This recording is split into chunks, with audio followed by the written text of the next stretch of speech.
RCR, la red que comunica y une al Perú.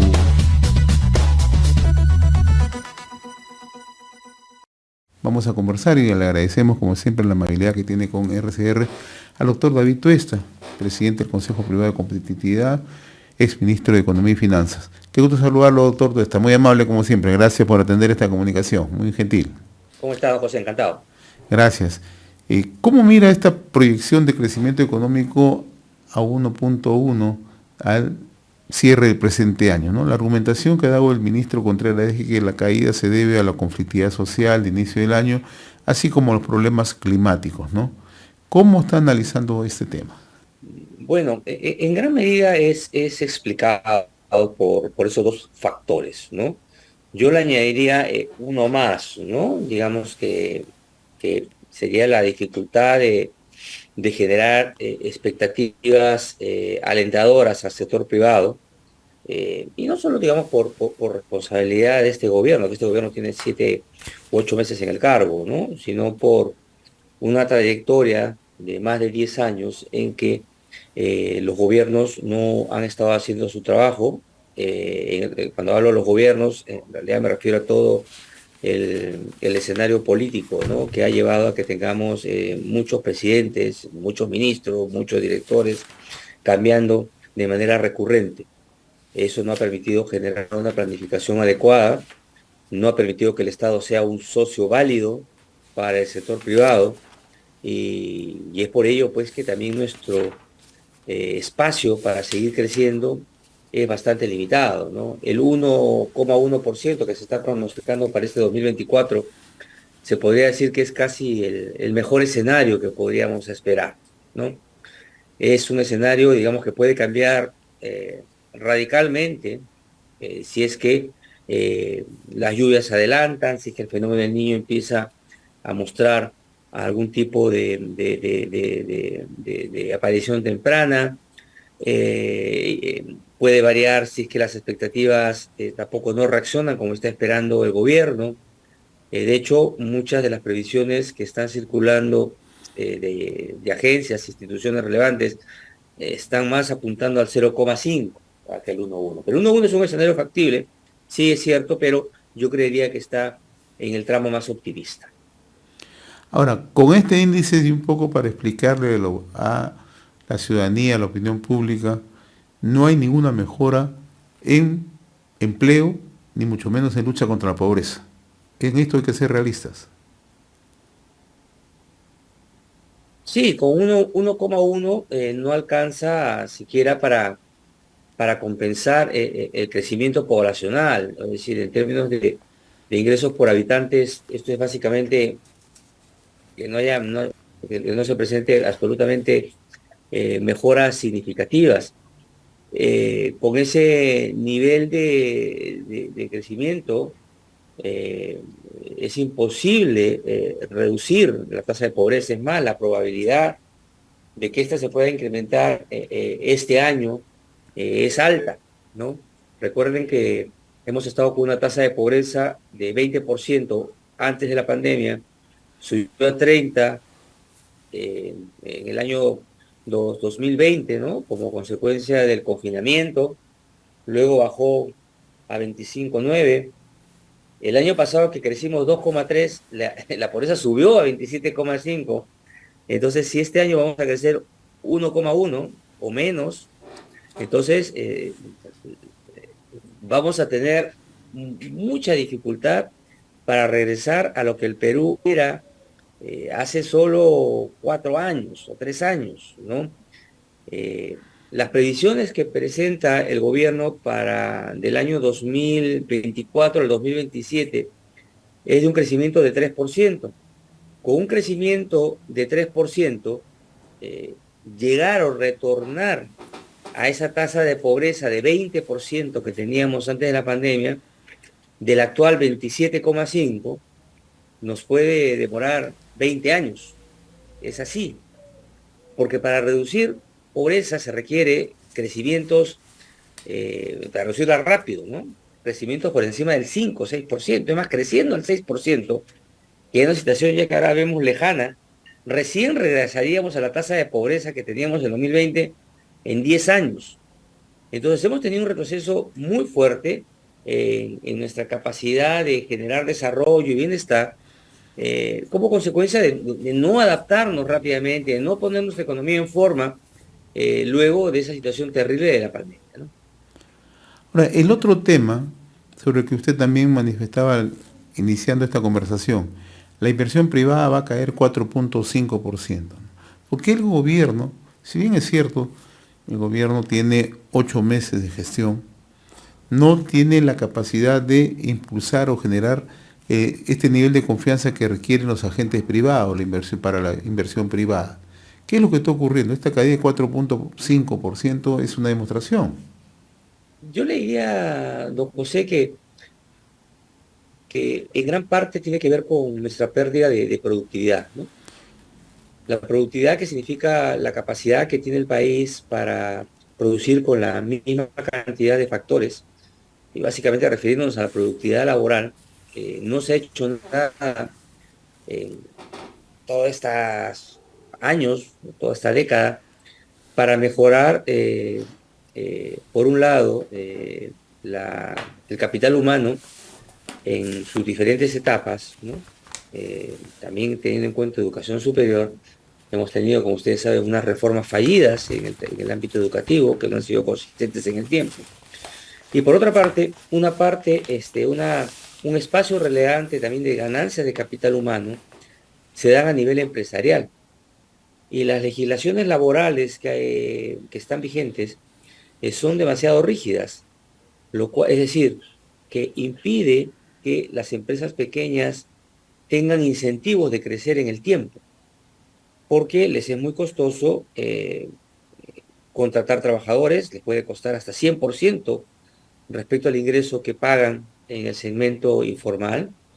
Eh, Se ven incorporados en una serie de requisitos, normativas, burocracia, que también no están dispuestos a asumir, entonces prefieren quedarse pequeñas.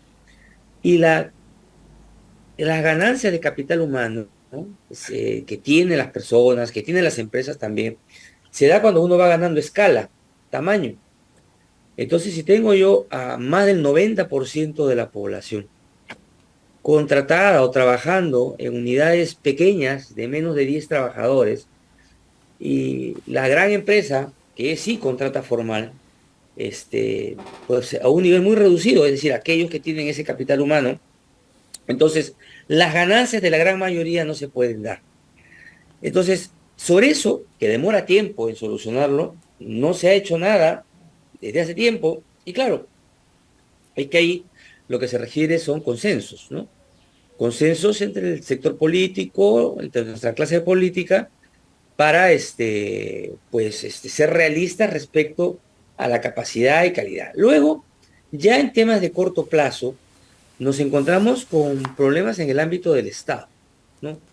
El Estado que ha limitado, por ejemplo, la posibilidad de que las adjudicaciones en infraestructura han ido bastante lenta. Una cosa positiva, recién este año, este gobierno ha retomado cifras importantes de adjudicación en asociaciones público-privadas, ¿no? Fíjese que entre el periodo 2005 y 2017 se adjudicaban en promedio 2.000 millones de dólares al año. En los últimos, hasta el 2022, se venían adjudicando solo 180 millones, casi nada. Este año parece que vamos a acabar en 3.000 millones. La idea es, ojalá, que esto vaya teniendo más cuerpo. Y el otro tema que usted mencionaba al inicio, don José, tiene que ver con el tema minero. La inversión en el sector minero, pues ha estado muy golpeada, ¿no? Ahí ya no solo por los anteriores gobiernos, que mucho daño han hecho, por supuesto, incrementando la burocracia, la permisología. Recuerda usted además el golpe que una primera ministra de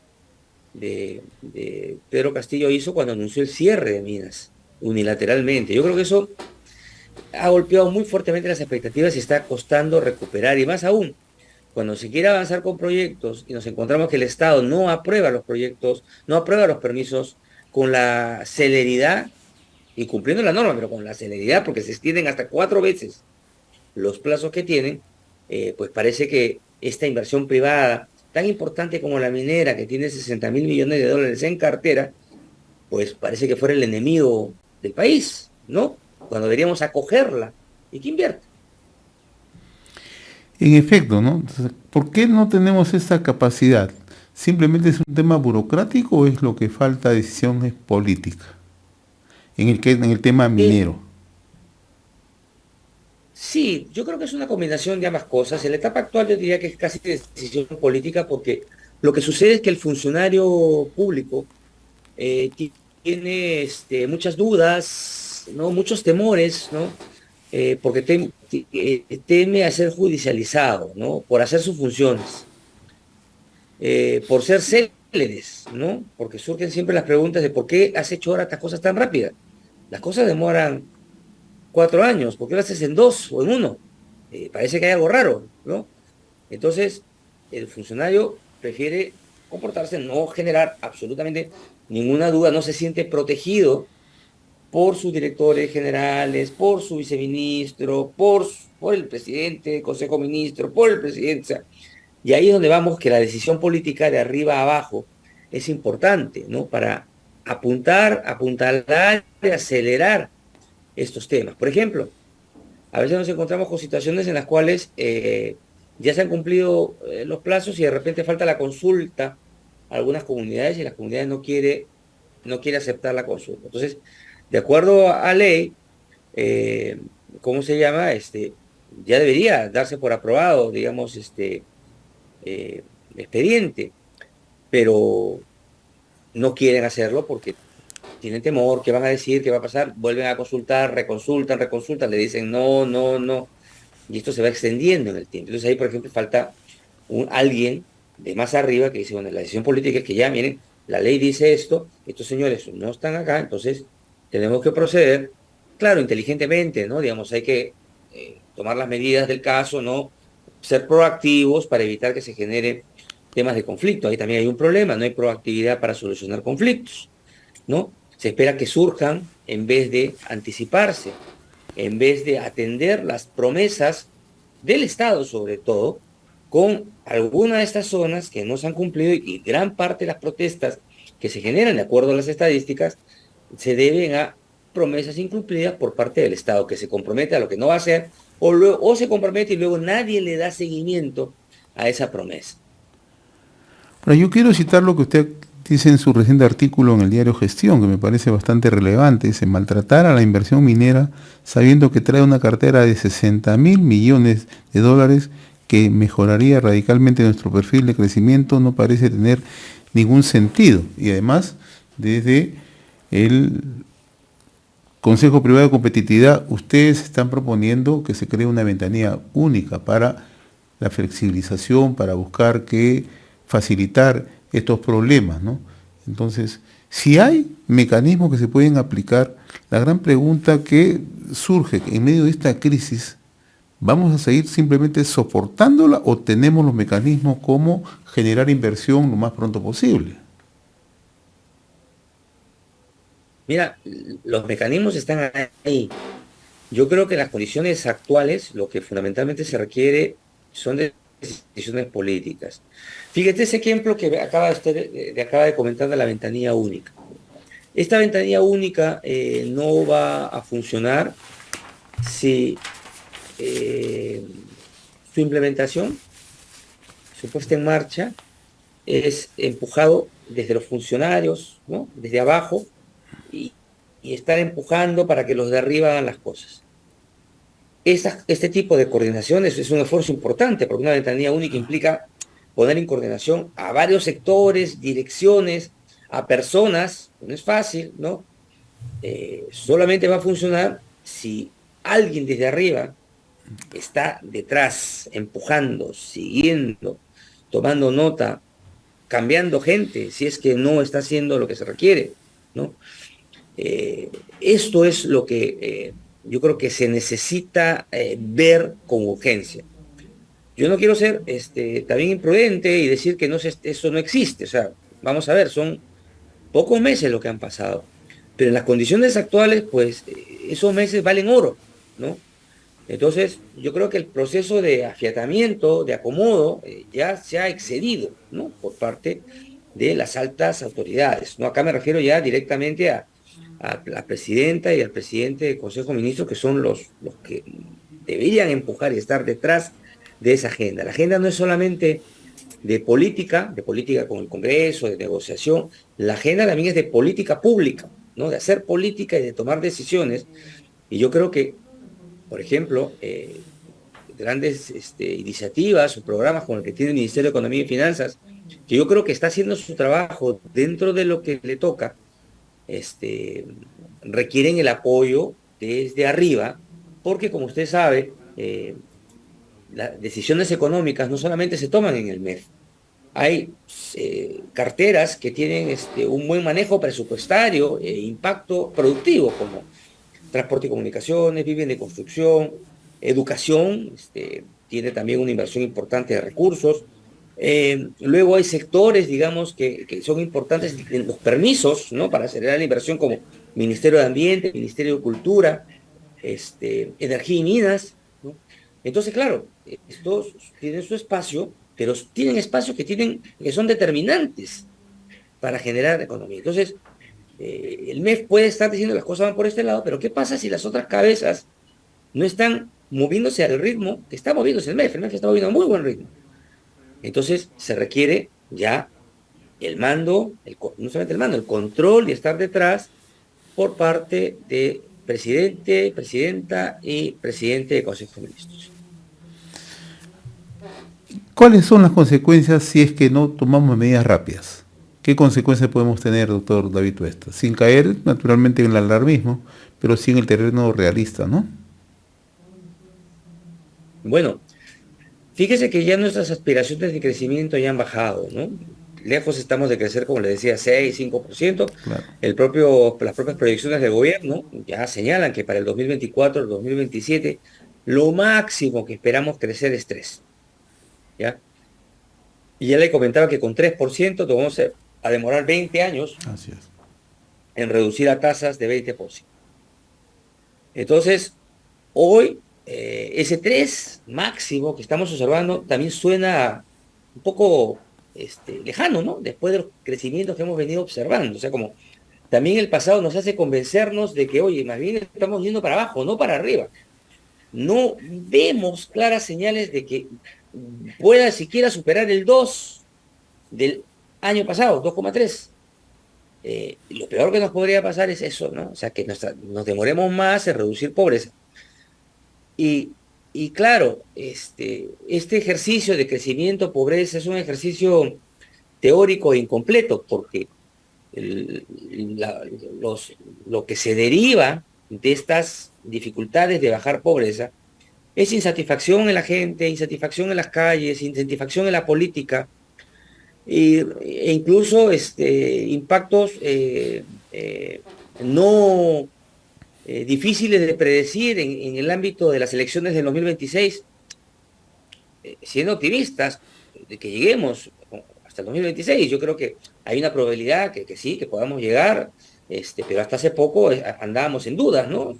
Según se manifestaban las marchas y declaraciones de algunos movimientos políticos. Entonces, eso es lo peor. O sea, lo mejor que le puede pasar al país, a la democracia, a la estabilidad, es justamente que el país crezca. El país tiene que crecer, y 3 ya es ahí, ¿no? O sea, en el límite, ¿no? Entonces, por debajo de 3, yo creo que va haciendo más complicado la estabilidad y predictibilidad de la política, que es tan importante para la inversión. Entonces, podríamos entrar en un círculo vicioso, ¿no? Inestabilidad, menos crecimiento que genera inestabilidad, más inestabilidad que genera crecimiento. Un círculo ahí muy peligroso para el país.